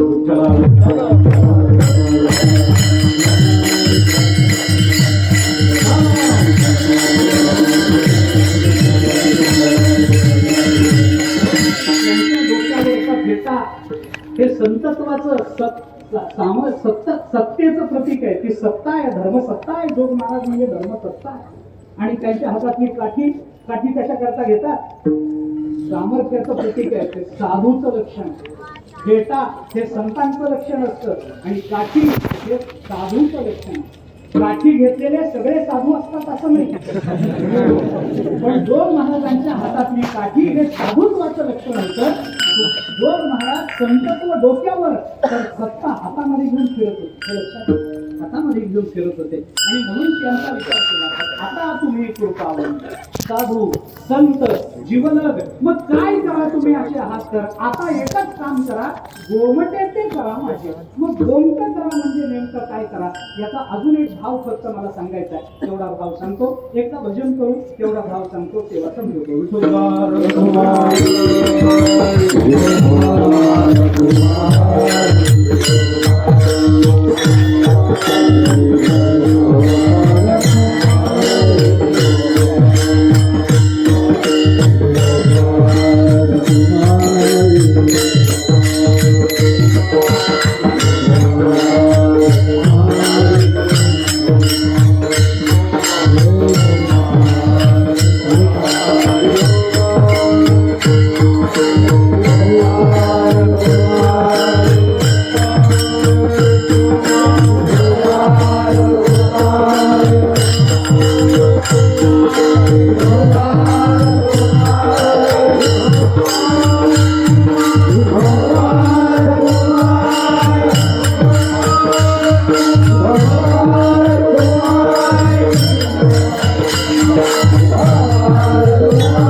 संत जीवलग गोमटे ते करा माझे भार ओझे तुम्हासी. जगद्गुरु संत श्रेष्ठ तुकोबाराय या अभंगामध्ये संतांच्या चरणाजवळ ते मागणं मागतात. ते गोमटं म्हणजे नेमकं काय याचा थोडासा शास्त्रीय दृष्टीने आपल्याला विचार करता येतो का या दृष्टीने थोडासा विचार आपण केला की गाठी सोडल्यानंतरही कशा करता पायाला मिळते. तर गाठी सुटल्यानंतर म्हणजे ज्ञान झाल्यानंतर एकच गोष्ट शिल्लक राहते ती म्हणजे भगवंतावरचं प्रेम, ज्याला ज्ञानोत्तर प्रेमलक्षणा भक्ती असं म्हणतात, ज्ञानस्वरूप भक्ती असं म्हणतात. काय आपल्याला जे म्हणायचं आहे ते आपण म्हणा, मला त्या तपशिलात आता जायचं नाही, परंतु ती भक्ती शिल्लक राहते, ती आम्हाला मिळावी याच्यात आम्हाला गोमटं वाटतं वगैरे वगैरे याचा विचार आपल्याला करता येतो. थोडासा विचार अजून एक करता येतो. गोमटे ते करा माझे असं तुकोबाराने म्हटलं, माझं गोमटं करा. आता साधा विचार याच्यात असा आहे की मागणारा जेव्हा मागणं मागतो तेव्हा मला हे मागणं अशा स्वरूपाचं पाहिजे असं त्याला मागता येत नाही. त्याला मागावं त्याने, माझं गोमटं करा. पण गोमटं म्हणजे काय करा. तुकोबाराने या अभंगामध्ये गोमटेपणाची व्याख्या केली. का केली नाही त्याचं कारण सांग. कारण संतांसमोर आपल्या बुद्धीनं आपण व्याख्या करणं म्हणजे आपल्या बुद्धीची दिवाळखोरी जाहीर करणं. स्पष्ट बोलायचं झालं तर कारण का गोमट ही संकल्पना नेमकी, अरे व्यक्ती परत्वे गोमटेपणाची व्याख्या बदलेल की नाही. मला ज्याच्यामध्ये गोमट वाटेल त्याच्यामध्ये तुम्हाला वाटावंच असं काही बंधन नाही. तुम्हाला ज्याच्यामध्ये वाटावं त्या तिसऱ्या माणसाला वाटावं असं बंधन नाही, मला वाटावं असं बंधन नाही. गोमटेपणाच्या व्याख्या प्रत्येकाच्या व्यक्ती सापेक्षत्वानं, काळ सापेक्षत्वानं, देश सापेक्षत्वानं कदाचित बदलत जाते. मग गोमट म्हणजे नेमकं काय, नेमकं सांगा ना. तुकोबाराय सांगणार नाही. का सांगणार नाही त्याचं कारण सांगतो. कारण आम्हाला आमच्या गोमटेपणाच्या ज्या कल्पना करता येतात त्याच्या लाख पटीनं जास्त चांगल्या कल्पना संत महात्मे आमच्या गोमटेपणाच्या करत असतात. आम्ही काय म्हणून त्यांच्याकडे मागावं. संत आम्हाला द्यायला आले ते व्यापक. आम्ही म्हटलं आमचं गोमटं करा. आणि जर संतांनी विचारलं गोमटं म्हणजे काय रे, आणि आम्ही जर म्हटलं काही नाही हो, गोमटं म्हणजे संपत्ती सत्ता, याला आम्ही गोमटं म्हणतो. अरे ते द्यायला आले होते मोक्ष, ते द्यायला आले होते भक्ती, आणि आम्ही काय मागून बसलो तर सत्तान संपतो. ते बुद्धीचं करंटेपण नाही का, बुद्धीचं करंटेपण नाही का. व्याख्या करून जर करंटेपण पदरात काढून घ्यायचं असेल तर व्याख्या न करता त्यांच्यावर सोपवलेली केव्हाही चांगली शहाणपणाचं लक्षण.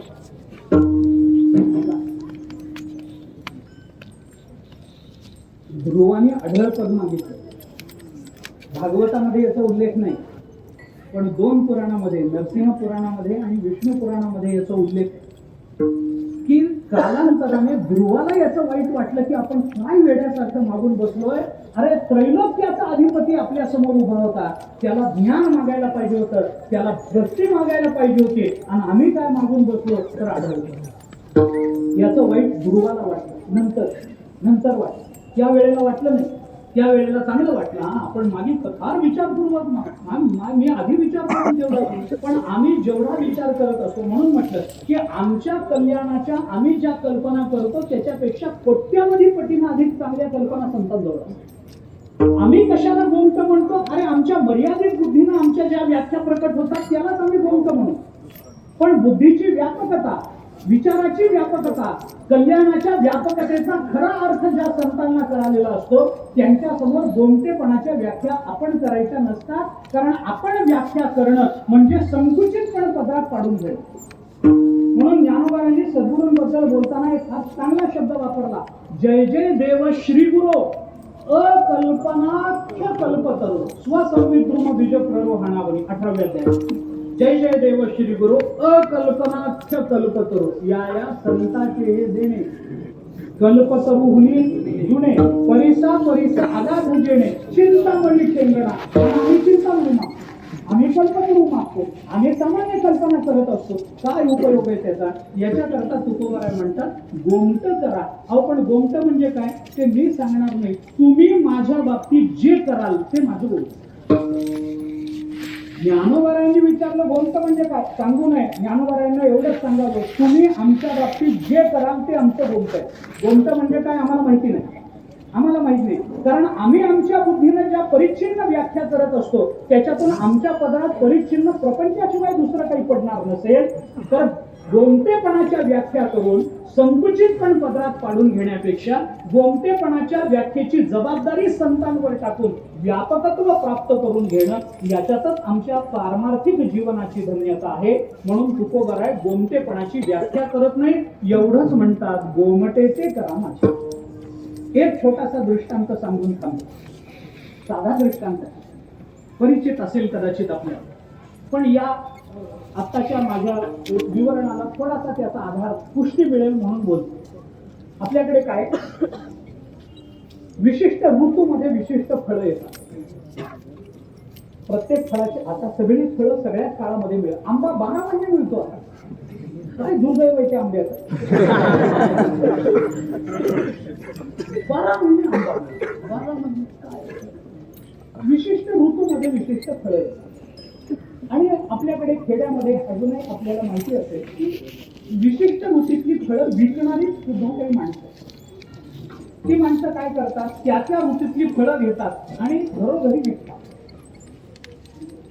आंब्याच्या दिवसामध्ये आंबे विकतील, पेरूच्या दिवसामध्ये पेरू विकतील, जांभळाच्या दिवसामध्ये जांभळं विकतील, आवळ्याच्या दिवसामध्ये आवळे विकतील, बोराच्या दिवसामध्ये बोरं विकतील, विकतात. एक बाई बोरं विकणार, बोराचं एक टोपलं घेतलं, घरोघरी विकत माहितीच घर होती. एका परिचित स्त्रीच्या घरामध्ये, एका घरामध्ये ती गेली. काही बोरं घे, तुमच्याकरता म्हणून आणले, चांगली बोरं मिळाली आता, तुमच्याकरता आणले, घ्या. म्हणाली बरं घेते, बस. परिचय होता. कुणाची वेळ आहे, पाणी पी, अमुक कर तमुक कर, बरी आहेस का, मुलगा लागला नोकरीला, मुलीचं लग्न झालं का, जावई बरं आहे. ह्याच्यापेक्षा बायका काय, म्हणजे बायका म्हणजे कोणी संसारातल्या ह्याच्यापेक्षा काय गप्पा असतात. गप्पा सुरू झाली. अमुक आहे का, बरं आहे का, बरं आहे बरं बरं. मग काय आणलं का, बोरा. कशी दिली, म्हणजे महाग आहे. बरं तुम्हाला जेवढे पाहिजे तेवढे पैसे द्या. मी नेहमी तुमच्या घरी येते, तुम्ही नेहमी माझ्याकडून घेता, मला आडनाडीला मदत करता, घ्या तुम्हाला. त्या दोघींचं बोलणं चालू असताना त्या घरातला एक लहान मुलगा खेळत आल्याबरोबर त्या बोरवाल्या बाईने त्याच्याकडे, अरे राजू मोठा भाऊ, मी किती लहान बघितलं होतं. काही म्हणाली, मग तू आलीच नाहीस मधल्या काळामध्ये, आता मोठा बोलत. अरे वा, ये बाळा इकडे, हे बघ तुझ्या करता बोरं आणली. टोपल्यात फडकं बाजूला बघ. पोलाने बघितलं, त्याला आनंद वाटला. लहान पोर. ती म्हणाली, ये रे बाळा, ये बोरं घे, घे घे, तुला पाहिजे तेवढी बोरं घे. मुलगा जवळ आला, बघितलं, बोरं चांगली बोरं होती. त्याने सांगितलं, मला नको, कारण आवडत नाही. आवडतात, मग घे ना. नाही, मी नाही गेलो. मग तुम्हाला द्यायची तर तुम्ही घ्या, मी तुमच्या टोपलीत हात नाही घ्या. त्या आईने ऐकलं, आईला वाटलं काय भाग्य आहे हे पोरग आपल्या पोटाला. काय संस्कार, काय संस्कार, बाळपणीच सर्वज्ञ.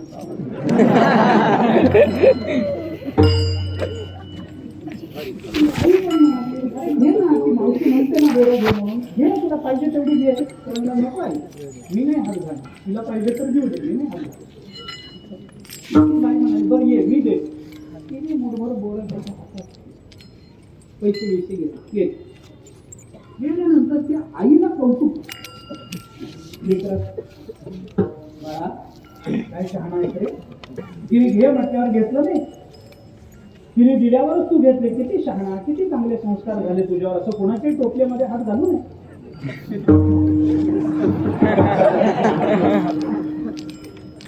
किती शहाणा आहेस तू, किती शहाणा आहेस. तिने दिल्यानंतरच तू घेत. कुठे शिकला, कुठे शिकवलं तुला असं वागायला. का नाही घेतले तू, तुला आवडत नाही, आवडतं, तू का नाही घेतले. ते पोरानं कारण सांगितलं ते फार भारी. पोरग म्हणाल, आई मी माझ्या हाताने घेतले असते ना, माझ्या एवढ्या हातात 2च बोर आले. तिने तिच्या हाताने दिल्यामुळे माझी ओंजळ भरली, शर्टाचे खिसे भरले, चड्डीचे खिसे. म्हणून आपल्या बुद्धीने आपण जर गोमटेपणाची व्याख्या केली ना, 2च बोर हातात येतात. त्यांना करू द्या गोमटेपणाची व्याख्या. आमचं गोमट काय आहे तुम्ही ठरवा. तुम्ही जे कराल ते आमचं जर गोमतं असेल तर मग आमच्या चड्डीचे खिशे भरतील, आमच्या शर्टाचे खिशे भरतील, आमच्या ओंजळी भरून निघतील. इतकं संत महात्मे आपल्याला देतात. म्हणून तुकोबाराय म्हणतात आम्ही ठरवणार नाही गोमतं म्हणजे काय, तुम्ही ठरवा. आणि आमचं मागणं एवढंच आहे की आमचं गोमतं करा. हे गोमतं जर आमचं तुम्ही केलं तरच आमच्या जीवनाची धन्यता आहे. आणि हे गोमतं तुम्ही आमचं करावं याच्याकरता आम्ही भार ओझं तुम्हाला घातलंय. प्रामाणिकपणानं तुमच्याकडे आम्ही राहिलोय.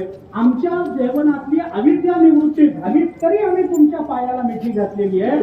तुम्ही कृपावंत आहात, साधू आहात, संत आहात, जीवलग आहात. आमचं दुसरं काहीच मागणं नाही. आता गोमटे ते करा, आता माझं फक्त गोमतं करा असं तुकोबाराय म्हणतात. या आताचा संदर्भ मागचे 2.5 चरण घ्यायचे. आता गोमतं करा म्हणजे कधी, तुका म्हणे सुरील्या गाठी दिली मिठी पायाची, आता गोमटे करा. वंचिले ते पायापाशी नाही असे वेगळे, आता गोमटे करा. भार ओझे तुम्हासी घातले, आता गोमटे ते करा. कारण तुम्ही कृपावंत साधू संत जीवलग आहात हे तुकोबाराय बोलून दाखवतात. आणि त्या दृष्टीनं संतांजवळ आपल्याला हे मागणं मागता आलं पाहिजे की आमचं गोमतं करा. संतांजवळ हे द्या, ते द्या, अमुक द्या, ते जोग महाराजांना मागायचं नाही. आपण त्यांच्या समाधी समोर उभं राहून एवढंच म्हणायचं की गोमटे ते करा माझे, भार ओझे तुम्हासी. आमच्या जीवनाचा भार आम्ही तुमच्या चरणावर घातलाय. आता हे जीवन चालवायचं का थांबवायचं तुम्ही ठरवा. थांबवलं आम्ही त्याच्यात गोमतं म्हणू, तुम्ही जर हे जीवन चालवलं आम्ही त्याच्यात गोमतं म्हणू. तुम्ही जर आम्हाला प्रपंच करण्याची बुद्धी दिली तर आम्ही प्रपंच करण्याकरताच योग्य आहोत असा तुमचा निश्चय आहे, त्याच्यात आम्ही आमचं गोमतं समजू. आणि तुम्ही जर आम्हाला प्रपंचातून काढून परमार्थाला लावणार असाल तर आम्ही परमार्थाचे अधिकारी आहोत असं तुम्हाला वाटतं, याच्यातच आमच्या जीवनाचं गोमतं आहे. हे आपल्याला त्यांच्या समोर म्हणता येऊ शकतं. आपल्याला काय वाटतं याच्यापेक्षा संतांना आपल्या बाबतीत काय वाटतं हे लक्षात घेणं हे जास्त चांगलं असतं. आणि ते लक्षात घेऊन आपल्या जीवनाची वाटचाल करणं, त्या दृष्टीनं त्यांच्या जवळ जाणं आणि त्या दृष्टीनं त्यांच्या समोर समर्पित होऊन प्रामाणिकपणानं त्यांच्या पायाला मिठी घालून आपल्या अंतःकरणातल्या सगळ्या गाठी सोडून त्यांना फक्त एवढीच प्रार्थना करायची की आता गोमटे ते करा माझे, आम्हाला दुसरं काही नको. तसंच जोग महाराजांजवळ, ज्ञानोबाराय तुकोबारांजवळ मागण्याची सद्बुद्धी आणि सामर्थ्य तुम्हाला आम्हाला प्राप्त व्हावं याच्याकरता संतांच्या, साधूंच्या, परमात्म्याच्या, सद्गुरूच्या, जोग महाराजांच्या चरणी आपण मागणं मागू. आणि झालेली ही सेवा माऊलींच्या, तुकोबारायांच्या, जोग महाराजांच्या चरणी समर्पित करू. वाणीला विराम देऊ. ज्ञानेश्वर